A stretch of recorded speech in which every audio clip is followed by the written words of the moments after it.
endometrium. On thin endometrium, so we need to critically have an appraisal of whether we are discussing that is right or wrong, especially in the context of diagnosing thin endometrium and blaming it on to the thin endometrium, and then keep on intervening to improvise the thin endometrium, and whether those interventions are really going to be useful or not. And there is so much of arguments on that, and all of us have differences in opinion in using PRPs and GCSF and some pharmacotherapies, etc.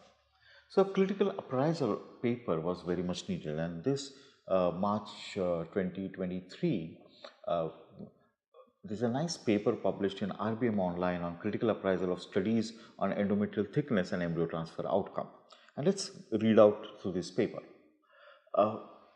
The whole idea that anything less than 7 millimeter of endometrium is thin endometrium dates back to a retrospective trial published by Gonen and Kasper in 1990. And that trial only involved 123 patients, and the trial said that women less than 6 millimeter endometrium did not achieve a pregnancy, and that's where the magic number 7 millimeter comes from.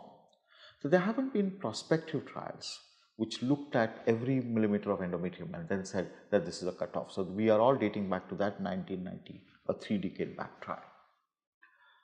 But live birth rate, in spite of endometrium between 4 to 6 millimeter, have been reported by various studies, by those published by Atta et al. Or Bharadwan et al., Mahout in 2022 and Sunstorm in 1998.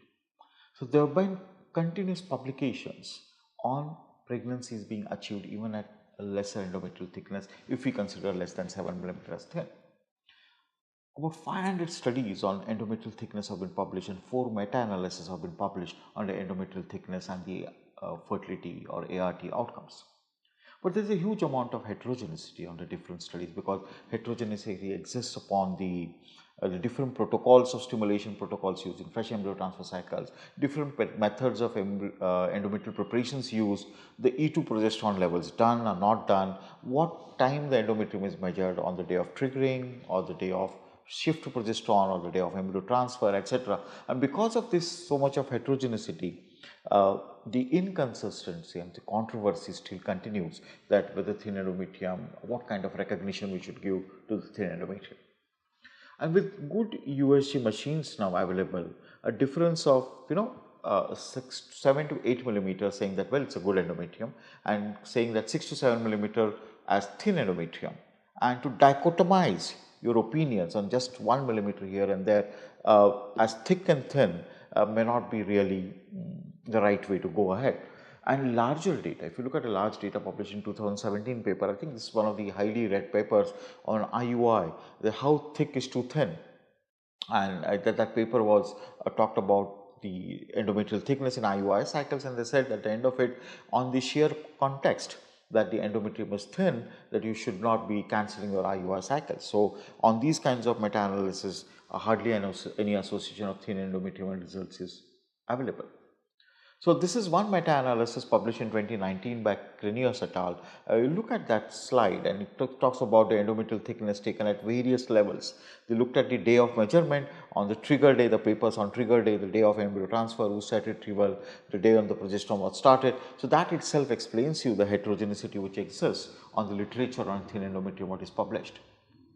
The cutoffs published by different authors vary. It could be 7 millimeter by some, 6 millimeter by some, or the Canadian meta-analysis or the guideline on thin endometrium talked about 7 and 8 millimeter, depending upon what kind of stimulated cycle, or it is your HRT cycle was there. And all these cutoffs based on the area under curve analysis were between 0.5 to 0.7, and they have been used arbitrarily because no proper randomized study has been done. In 2023, Atta has published a paper on euploid embryo transfers in thin endometrium, and he has used again a cutoff of more than 0.5 AUC, area under curve beyond 0.5, saying that that is a predictor of pregnancy. That has been used arbitrarily. Ideally, when you say endometrial thickness and compare to the outcome of an ART procedure, there should be a linear relationship, like you should know the ART result at 2 millimeter, 3 millimeter, 4 millimeter, it should be a linear relationship. But most of the studies have not used this linearity, but what they have done is they have grouped it up. They have done categorical groupism has been done. Well, endometrium between 4 to 6 millimeter, 7 to 8 millimeter, or 9 millimeter onwards, etc., etc. So this will reduce the prediction of linearity actually as it exists today.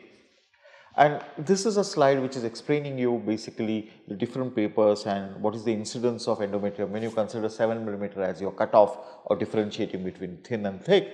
And nearly about 10% of the women or less than that could be having this issue where the endometrium is less than 7 millimeter, and that's the incidence all over.